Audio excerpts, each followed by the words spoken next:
got those charges dropped. Now, take a good look at this video. There was some controversy about this white cup. See Howard Stern sitting there drinking from that white cup yesterday. He walks away with no cup in his hand. Then Larry Burkhead, his rival in the paternity of Anna Nicole Smith's daughter, sits down. He then pours himself water in 2 white styrofoam cups. The next time we see him on camera, he's got 1 cup. Then Burkhead walks away, and now look closely into the center background of the screen, the blonde-haired woman. That is Krista Barth, the attorney for Howard K. Stern, apparently grabbing the white cup and then walking away. There was this mention this morning by the attorney, Ms. Opry, for Burkhead, suggesting that the attorneys for Howard K. Stern were trying to get, trying to get his cup to get a DNA sample going on here, that perhaps Burkhead was trying to get Stern's cup to get a saliva sample on his cup. The attorney for Burkhead this morning saying, hey, what's going on here? Because at the end, the cup ended up with Stern's attorney. Once again, it was just an example of all of this conspiracy theory, every side, all 3 sides trying to outdo each other here from the attorney perspective. The implication that maybe you could steal the saliva for the paternity test from Stern, irrelevant really in the big picture, because Burkhead needs the DNA of the baby as well as DNA from Anna Nicole Smith as well as his own. He's trying to prove he's the father. So I'd say that was much ado about nothing, but just gives you a little ideas to the tone and in the high tension that is going on inside that courtroom. Jane. And Phil, we'll get a better idea when that hearing resumes in about 25 minutes or so. Phil Keating for us outside of the courtroom in Fort Lauderdale. And speaking of the baby, a hearing in the Bahamas, a preliminary hearing. It is set to start at this hour, dealing with the custody of the little baby girl, Anna Nicole's baby girl. Todd Connor is in Nassau. And Todd, this ought to be a little bit different because this hearing is closed, it's all sealed, and the lawyers are gagged, as I understand it, right? Jane, this will be much different, I can tell you, absolutely. There will be no cameras in the courtroom. In fact, no media will be allowed in the courtroom. And up until now, the attorneys really aren't saying much about this at all. All of the major players will be represented here. They just won't be here because, of course, they are still in Florida. We've started to see some of the attorneys walk in. We thought it was going to start at 2, probably more like 2:30 now, but I've seen attorneys for Virgie Arthur as well as the Anna Nicole estate have arrived already to begin this custody hearing. And it's all about the future of 5-month-old Danny Lynn. Primarily, one of the things that we'll be talking about is an injunction issued last week that required Danny Lynn to remain in the Bahamas for the time being. We're not sure how long that injunction was good for, but no doubt that will be argued today. And you can bet that attorneys for Howard K. Stern will be arguing against it. This most likely the first chance they would have had to do that. So we expect that to be going on behind closed doors inside. Also, it is a custody hearing. Attorneys for Virgie Arthur have told me that they will be asking for temporary custody of Danny Lynn. And at the very least, they say they want custody of her given to the state until a long-term solution can be decided in a Bahamian court or some other courts. We're not sure how far they'll go into the DNA or paternity testing. Although you did hear Larry Burkhead's attorney earlier today in the Florida courtroom saying that the judge there should have a lab sent here and conduct a DNA test under his own guidance. That could happen, but so far has not. So that's what's expected to happen here this afternoon. Not sure how long this hearing will be, but we'll let you know as soon as we hear anything out of it. Jane? Todd Connor for us in Nassau. Todd, thanks very much. Well, reports that Britney Spears is back, yes, back in a rehab facility today. And Kevin Federline, her former husband, will not be headlining in an L.A. courtroom as was expected. A scheduled emergency custody hearing has been called off. Reports say that K-Fed, as he's known, and Britney have agreed that he will take care of their 2 kids while she attends this rehab program for the next 30 to 45 days. The entertainment website TMZ.com is reporting that Spears is headed back to rehab for what will be the 3rd time in about a week. And Britney's father told our own Lisa Bernhardt a little bit earlier today, quote, "We've got a sick little girl. We are just trying to take care of her," end quote. He adds that his daughter's problems are not about what other people think. More on that to come. Well, court action in the murdered minister case. Lawyers for Mary Winkler are looking to suppress material seized by police from her home in Tennessee. The defense is claiming those items were taken without a search warrant.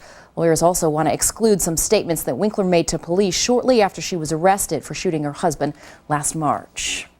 Well, after a 20-year fight, the University of Illinois' mascot has done, this was it, the last dance. The university is dumping Chief Illini Weck because of Native American groups who call the character offensive and because of NCAA policy. Many are angry with the decision. Take a listen. The tradition of Chief Illiniwek is about honor. It's about loyalty. It's about pride. It's about strength. Those who support Chief Illiniwek should demonstrate those values. Reporters say the chief is off the court, off the field, but not gone from the university and the fans. It means a lot to be here to see his last performance. It's hard to watch him. If anything, the anti-chief people have turned him into a martyr. He's never going to die. Well, one group that's happy about the move, activists who say the chief mascot is racist and insulting.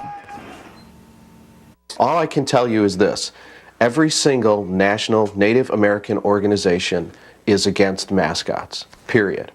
There has actually never been a tribe that I know of that has ever formally endorsed Chief Illiniwek in any way. A little later on in the hour, we're going to take a look at this controversy and what it could mean with other schools with Native American mascots. Well, international news for you now. The latest on the nuclear showdown with Iran. A United Nations report released today says the defiant nation has ignored the deadline to pull the plug on its nuclear program.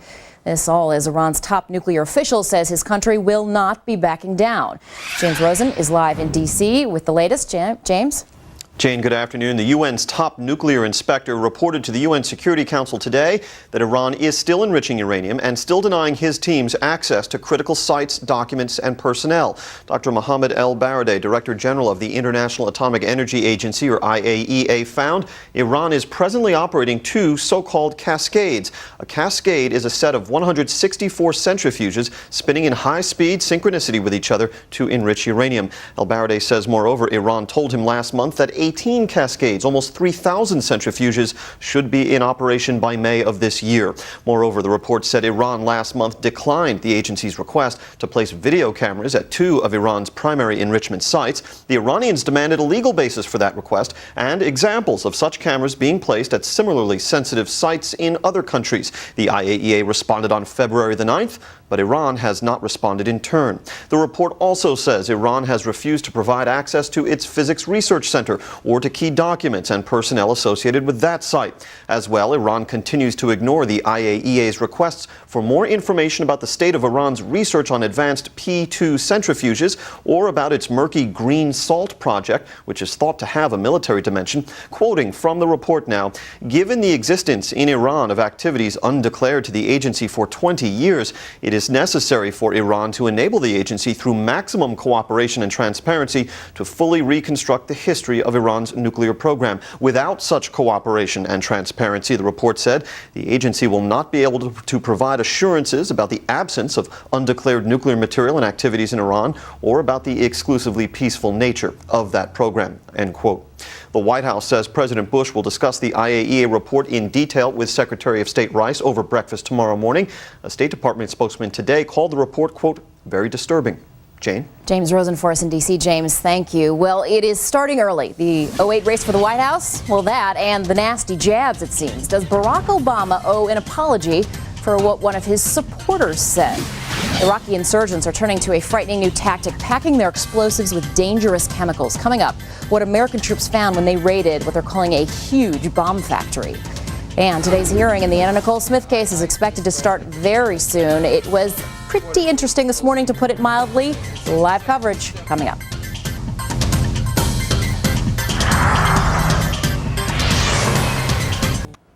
And these are some new pictures of Wayne Monroe there. He's an attorney who is representing Anna Nicole Smith's estate in the Bahamas. He's entering this hearing, which is beginning this hour there. It concerns the baby, in this case, little Danny Lynn, who's about 5 months old or so. The hearing, we're told by the parties involved, could end up determining the future of that little baby and also clear up some issues about her inheritance. Some, though, the major legal issues are not decided, and they actually could take years to untangle all of this. This hearing in the Bahamas is a little bit different than the one we've been watching in Florida for the past couple of days, because this one is closed, the files are sealed, and the attorneys have been gagged. Not the case in Fort Lauderdale, and we'll go back to Fort Lauderdale when that hearing resumes over custody of Anna Nicole's body. That's set to start up again in about 15 minutes.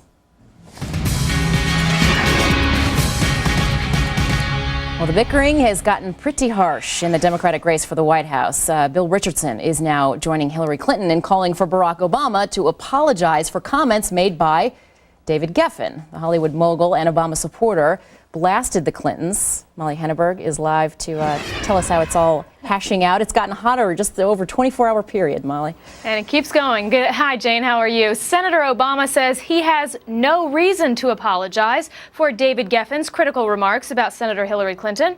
Obama says Geffen may be raising and giving money to his presidential campaign, but he's not a staff member. Look, I can't be responsible for the statements of every single individual who contributes to our campaign. I mean, we've got thousands of people who are contributing, some who may have real differences with the other candidates. It doesn't reflect my views. They didn't come from me or my staff. Geffen, the founder of DreamWorks Film Studios, spoke previously to a New York Times columnist about Hillary and Bill Clinton. One of his statements was, quote, "Everybody in politics lies, but the Clintons do it with such ease, it's troubling." Geffen went on to say that the Clinton political machine in the 2008 cycle is going to be, quote, "very unpleasant and unattractive and effective." Hillary's camp picked up on Geffen's remarks, and an advisor called it a vicious attack and urged Senator Obama to return Geffen's $2,300 campaign contribution.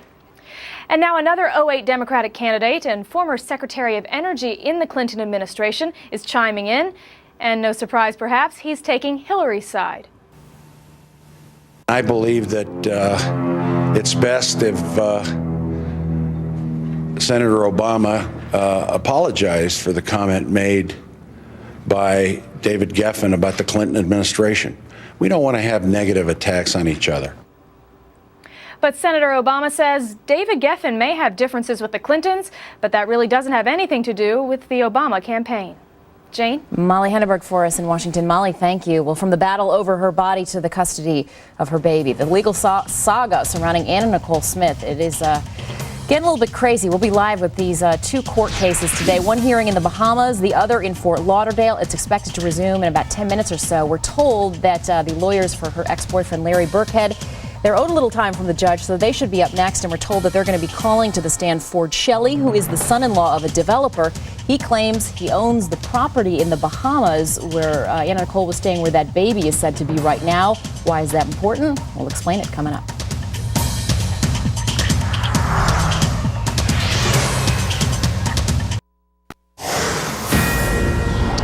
Just real quickly, wanted to show you some new live pictures we're getting courtesy of WSVN there in Miami. These are from Miami Beach, this building on fire right next to the convention center, if you're familiar with the beach there.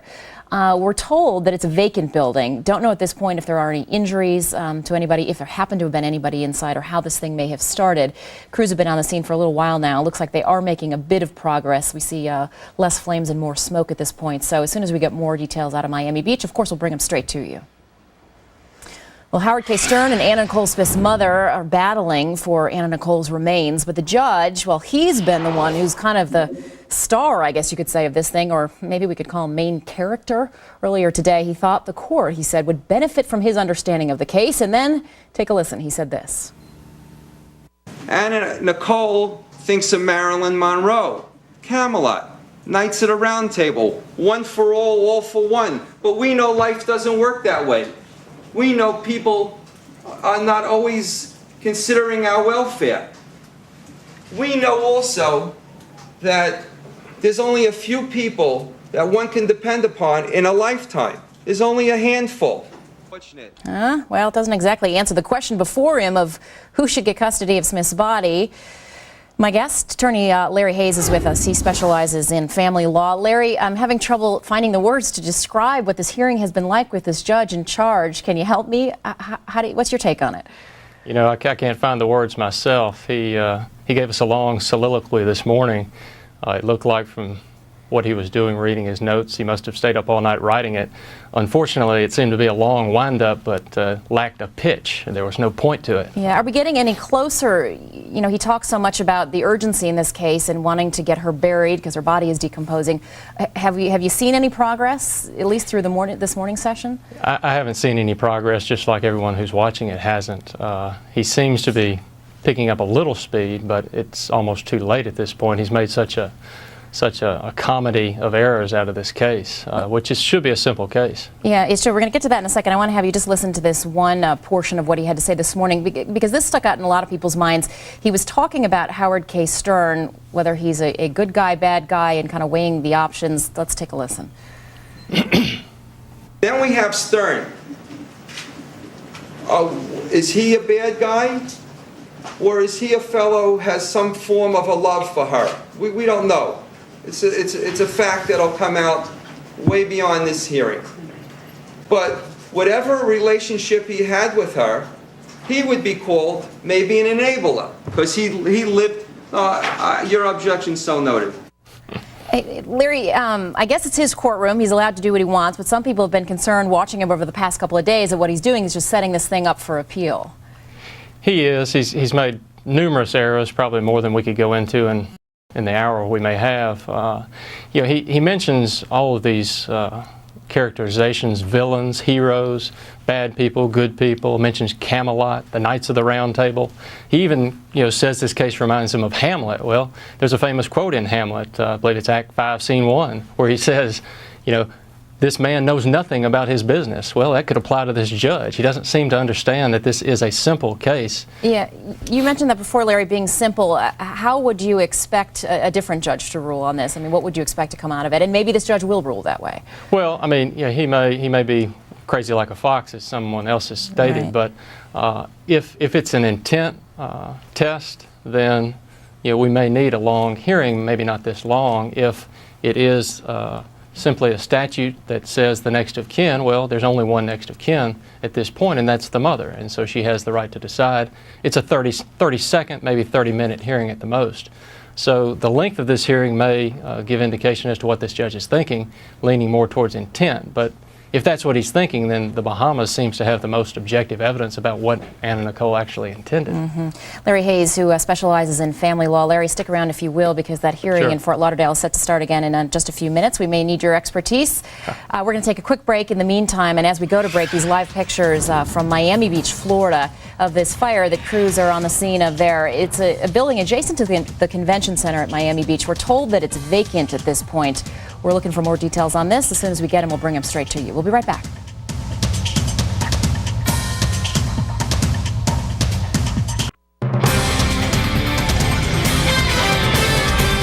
Continuing coverage of the hearing in just a moment, but at the bottom of the hour, time for the top of the news and the latest on the nuclear showdown with Iran.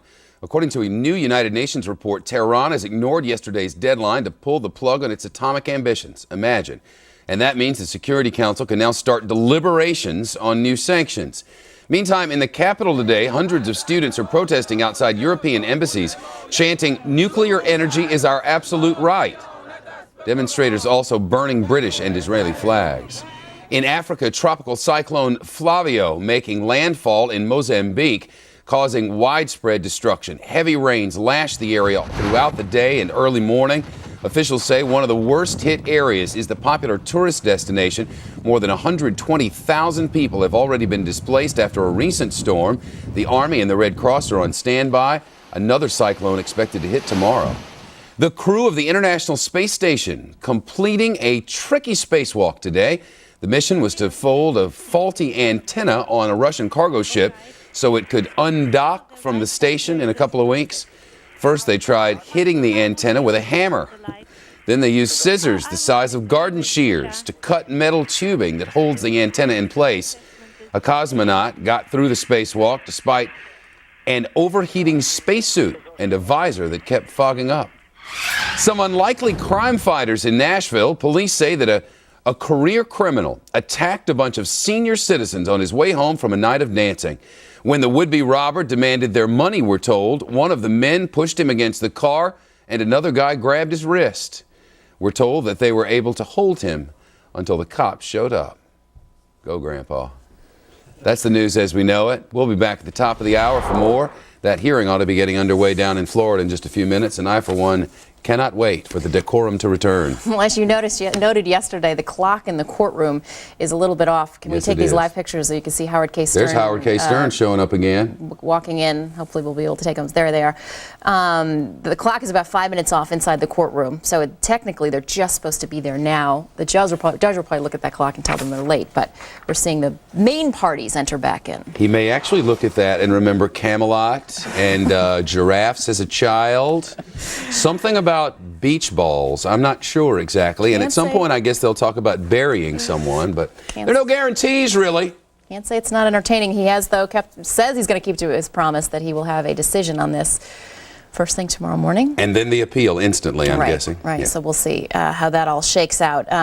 We are waiting for this testimony, though, to resume in this hearing, set to start any minute. Phil Keating is outside the courthouse where he has been for many, many days now. Also, Larry Hayes is with us, who is an attorney who specializes in family law. Phil, first to you. We're told anyway that Larry Burkhead's attorneys, who the judge said, I owe you some time.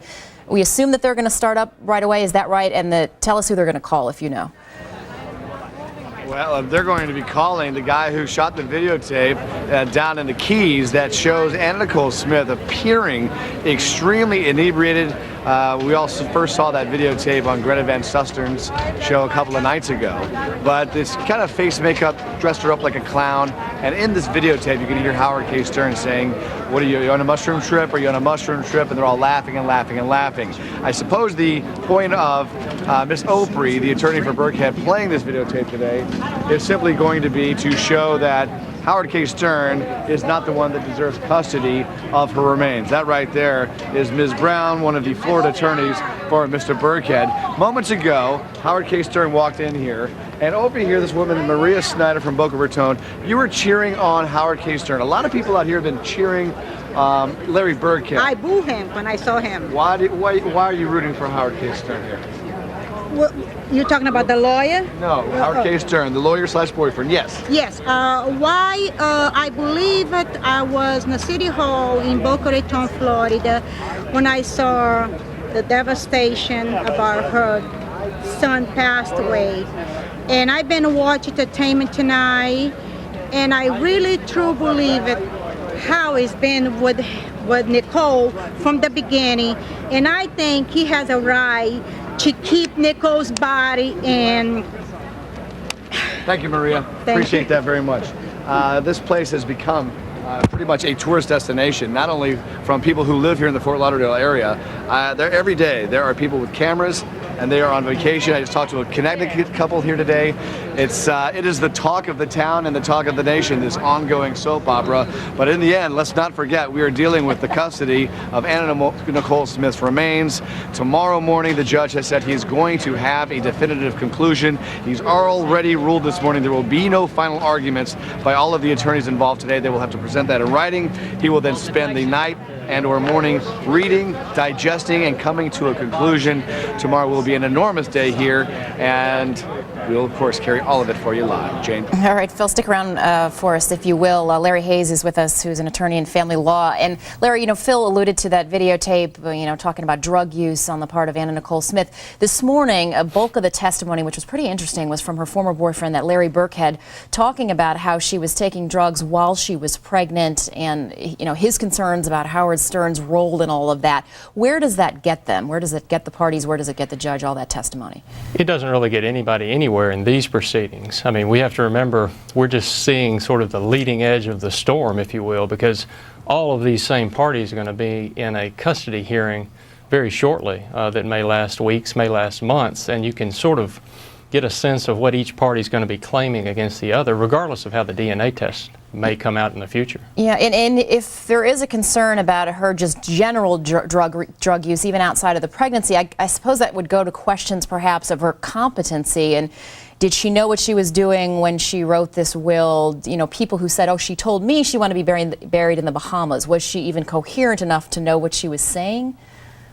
Right. I mean, that would get back to the intent standard, if that's what the judge is using. But that will, I believe, was 2001. So we're talking about 6 years ago, and most of the testimony has been more recent than that. So I just don't know what the judge is accomplishing by going into these long, drawn-out vignettes about was she on drugs? Did she appear coherent? It's just an absolute waste of time. Yeah, it's certainly pretty confusing. Larry, tell me, what is a judge in this case supposed to be considering? You had said it's cut and dry.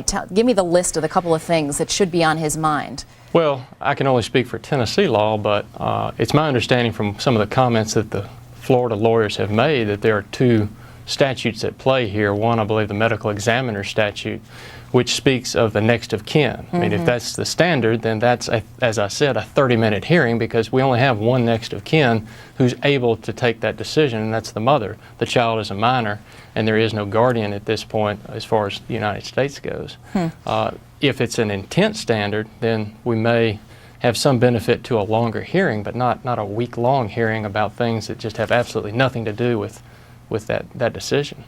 Larry Hayes, joining us from Nashville today, a specialist in family law. Larry, we're still waiting for this hearing, so hang on with us if you will. Phil Keating's going to stay with us as well. Live pictures as we go to break of inside that courtroom in Fort Lauderdale.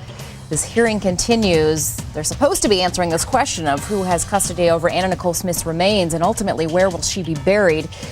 The morning was quite a morning, pretty entertaining. We'll see what happens this afternoon. We'll be right back.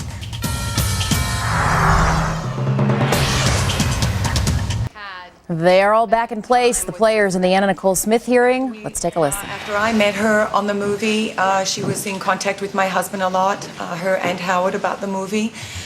And she was always asking to speak to me, and I spoke to her, and without going into anything, we became very close. Our family were going on a vacation, so we decided to go to Bahamas. We didn't know anything about Anna's Bahamas. And then John was speaking to them, and they said they had a home there, and they were there, and Anna was dying to show me the nursery because we both love babies. And I was thrilled, and we did, and we visited them, and she was very pregnant, and Howard and her were extremely happy. She was happy. She said, I'm getting towards the end. I'm getting, enough. She had to have a C-section. I said, I had one. Don't worry about it. It's fine. She poked my belly and said, hope I don't have a scar like that. And she was just joking with me. She was happy and excited and everything. We went into the nursery, and she said, look, I did everything myself. I'm sorry, Your Honor. I did everything myself. And she was so proud of that nursery, all in pink, and her pictures and everything. And I said, well, perhaps you can get some baby pictures of Daniel, and then you can compare the pictures with your new baby. And she said, I don't have any. My mother took all my baby pictures of Daniel. She started to cry. With respect, Miss Arthur. She said, I don't have any photos at all. I said, well, perhaps you could ask your mom. And she said, no, I can't. She won't give them to me. I've asked her. And the look on her face was like a little girl that just lost everything. And then after that, we left, and then we came back in September to see the baby. And we visited her every day, and by then Daniel had passed away, and she was just a mess. And I went in one day, and she always gave me such a big hug and a squeeze, and she had a cross around her neck, and she said, Daniel brought it over with him. She asked him to get this cross. She said he hated crosses, but he wore it over, and she had it around her neck. And I had a little medal that a minister had given me when my mother passed away. And I said, I'm going to give it to you. And she said, thank you, and we put it on a cross. Then the next day I went in, and she hugged me. She called me over like this and just about broke my neck, squeezing me. And she said, look. She said, my witch birth mother, with respect, Miss Arthur, I'm just quoting her, said this about me on CNN. She said, what kind of mother would say that about her daughter? I said, I don't know, honey. I said, you just, and she... You would normally object and say it's cumulative, am I right? Yes, I would. The question would be the balance versus the information the court needs to hear versus the prejudice it is to the jury, to the trier of fact. Tell me if you have any... So your objection's noted, and I'm going to just allow another couple minutes on this. Tell me if you have any personal knowledge of Anna's relationship with Daniel? She never stopped talking about Daniel. She emailed me, I miss Daniel. She used to call me mommy because she said, I just have nobody and I don't have a mommy. And I said, you can call me mommy. And I tried to help her in any way I could.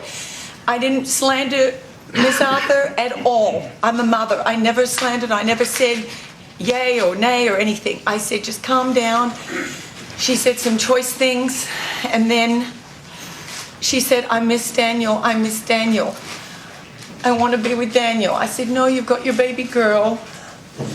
She just, all I'm here for is to put her next to her son. She wanted to be with her son. That's all I'm here for. This poor woman is laying there. She wants to be with her son. You don't have any questions, do you? Do you? I have no questions. Do you have any? No. Thank you for coming. You only just had one question. No. Next, you've rested now? No, next witness, please. I thought that was it. Just one more. And who is it? It's a good friend of hers, Patrick. And what would she testify to? It's a he.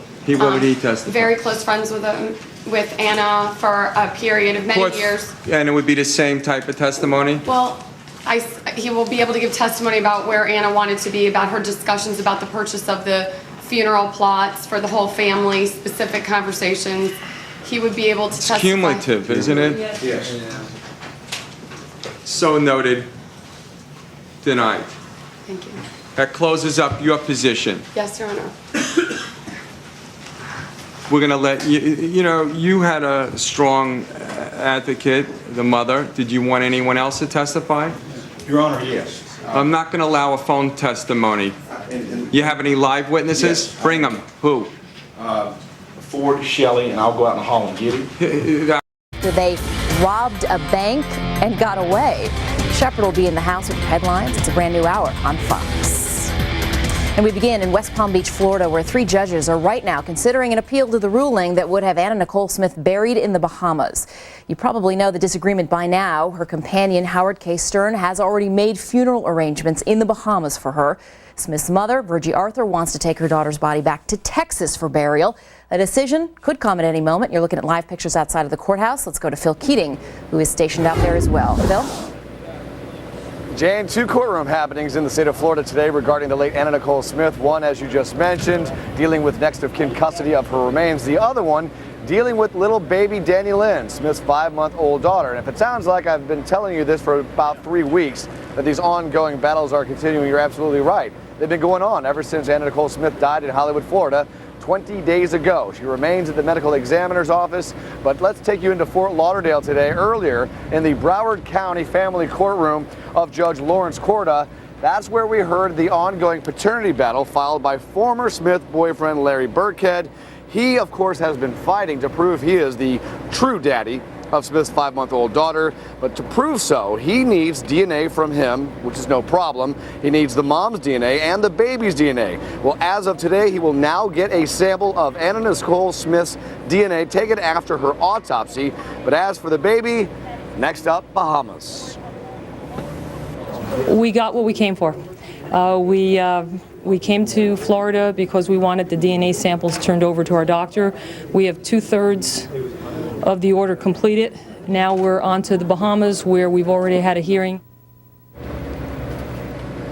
And the decision of who will win next of kin rights, custody of Anna Nicole Smith's body and the right to bury her where they want to. If it's the mom, that's Texas. If it's Howard K. Stern and the guardian for the little baby girl, that will be the Bahamas.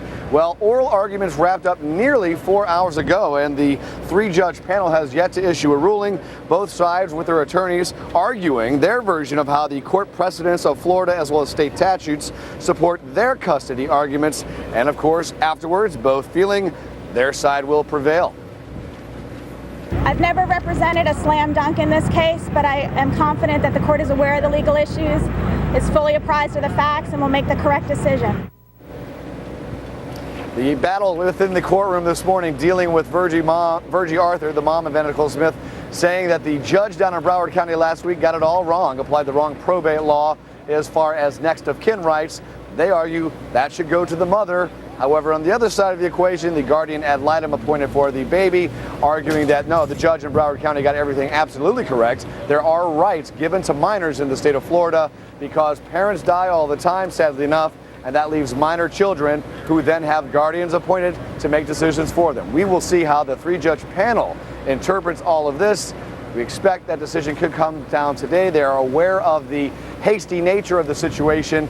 As it is right now, Howard K. Stern's planning for a victory here and a funeral for Anna Nicole Friday, 10:30 a.m. in the Bahamas. Jane. Bill, we will wait. Thank you. Anna Nicole Smith's mother visited her granddaughter last night in the Bahamas for the first time.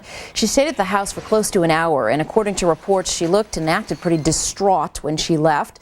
She was with a bodyguard and a driver, as well as a woman with dark hair described as a relative. We'll have a live report from the Bahamas, the latest on that this hour. Well, two unusual suspects, you could call them, caught on a surveillance camera robbing a bank. Take a look. Police say these two girls may be as young as 16. They say they knocked off a Bank of America branch in Cobb County, Georgia. All they used for a disguise was a pair of those flashy sunglasses to hide their identity, and they got away. We'll be speaking with one of the officers on the case coming up a little later on in the hour. Well, some quick-thinking clerks at a Stop and Shop may have cracked an identity theft ring. 4 men are accused of trying to remove checkout lane credit card readers, where you know those things you swipe your card and you type in your PIN number. Police say the suspect wanted to steal customers' numbers and passwords. Stop and Shop is now nailing down those PIN pads in all of their stores. Federal authorities are searching for a person of interest, they're calling him, in connection with the mailing of 2 explosive devices. Investigators have released this sketch of the man. He calls himself the Bishop. He was seen in the lobby of a suburban Chicago post office on the day the packages were mailed. One was sent to a company in Kansas City, Missouri, and the other to a skyscraper in downtown Chicago. The U.S. markets are bouncing back today after yesterday's enormous slide. The Dow was up more than 100 points earlier. Right now it's up about 73, 76 or so. As investors scoured the market, they were looking for buying opportunities. Senior business correspondent Terry Keenan is stationed outside on Wall Street. Terry, what can you tell us? Hi there, Jane. Well, I can tell you it's a big difference from this time yesterday. Remember, yesterday afternoon, we had all 30 Dow stocks lower, and we didn't know it at the time, but the selling was so fast and furious, the Dow Jones, which computes the Dow Jones Industrial Average, couldn't even keep up with the selling. Right now, we have 18 of the Dow 30 stocks trading higher. The other 12 are trading lower. That pretty much reflects what's going on in the rest of the market. We really haven't traded in negative territory all day. We slipped right into the red for a minute or two in the early going, but we have been up double digits ever since, briefly trading above 100. Ben Bernanke really calling the tune today. The Fed chairman was scheduled to be on Capitol Hill long before yesterday's sell-off, but today he was peppered with some questions, as you might expect, from the congressman at that hearing. And Ben Bernanke gave a vote of confidence in the U.S. economy. He said nothing's really changed, and there was nothing that he saw in the economy that would have warranted yesterday's sell-off. So that really soothed the markets. We also had some mixed economic data. The GDP number, which is somewhat of a backward-looking number, came in weaker than original estimates, showing that growth did slow as we finished out the year of 2006. And we got some troubling numbers from the housing market. New home sales down by 16% in January. That's the biggest decline we've seen in 13 years. But investors are shrugging that off. The buyers are back in charge. And, you know, I talked to a couple traders. They say we're not going to get too greedy here. We just like to close the day with a gain, even if it's a small one, and move on from there. So traders are going to be trying to hang on in the next 2 hours to see if we can still finish up for the day. Jane? All right, Terry Keenan, we of course will be watching it this hour. Terry, thank you. Top government brass in Iraq are getting ready to host a conference in Baghdad. The tentative date at this point is March 10th. And it's interesting because on the guest list are Syria and Iran.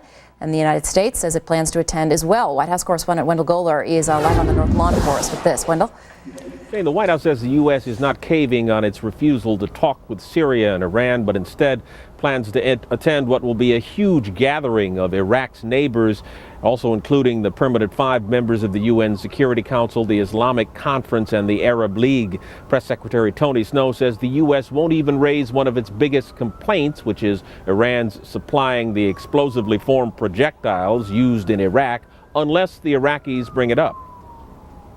If, in fact, topics like EFPs and such like come up in that conference, obviously we will address them, but there will not be bilateral talks between the United States and Iran or the United States and Syria. Ever since U.S. officials laid out evidence Iran is training and equipping Shia militias in Iraq and the president ordered U.S. troops to go after the Iranians responsible, the White House has denied it's laying the groundwork for war with Iran and defended its refusal to talk to Iran about its actions until Tehran ends what the administration believes is a nuclear weapons program. Officials say Iran would likely use any one-on-one talks to try and relieve the pressure of UN sanctions over the nuclear program. Likewise, they say Syria must end its support for Hezbollah in Lebanon before there will be one-on-one talks with Damascus. The Baker-Hamilton Commission recommended talks with all of Iraq's neighbors, but the Bush administration was cool to that, and Snow insists attending the Iraqi conference is not an attempt to show diplomatic flexibility. Because this is an Iraqi initiative, and the one thing you do not, Jim, one of the things they want is diplomatic recognition. They need to deliver. The Iraqi conference will involve two meetings, the first at the ambassador's level expected next month, the second at the level of Secretary of State this spring. Jane? Wendell Goler for us at the White House. Wendell, thank you. A meeting between two presidents, both in trouble with the United Nations Security Council. Iranian President Mahmoud Ahmadinejad is on a visit to Sudan. His host is the president there, Omar al-Bashir. He's under fire for the genocide in Darfur. A member of his cabinet has been accused of war crimes by the International Criminal Court. Iran, of course, is in defiance of a UN resolution to freeze uranium enrichment. Well, Angelina Jolie's work as a goodwill ambassador to the United Nations is bringing her back to eastern Chad to visit some refugee camps there. This Hollywood superstar saw how conditions, she says, have deteriorated since her last visit there about 3 years ago. She also made headlines writing an op-ed piece for the Washington Post on the crisis in Darfur. Well, some celebrities who recently attended a Sports Illustrated swimsuit issue party have been exposed to hepatitis A. Health officials in L.A. say an employee at the Wolfgang Puck catering facility has the virus. Guests included cover model Beyonce Knowles, Leonardo DiCaprio's girlfriend, and a lot of other models. Officials say the risk of illness is, quote, quite low, but that anybody who ate any raw food at the party is being urged to get a preventative shot. A spokesperson for Puck's catering company says the affected employee has been placed on medical leave. And we're getting reports this hour of tornado warnings in northern Broward County, Florida. At this point, we don't have any indication of whether any tornadoes have touched down, whether there has been any damage on the ground, but that's just our initial readings from the National Weather Service. So as soon as we get more information on these warnings, just how long they are expected to last, what we're expecting there, we'll bring it straight to you. We're also waiting, of course, for a decision on where the body of Anna Nicole Smith should be buried. We'll look at another part of the case concerning the handling of DNA coming up. That decision could come at any time. And some crooks with a steaming hot MO, you could say, tossing hot coffee on store clerks and then grabbing all the cash in the register. Yikes. And could Paris Hilton end up going to jail? Coming up, why she is in trouble now and what a judge said would happen if she breaks the law again.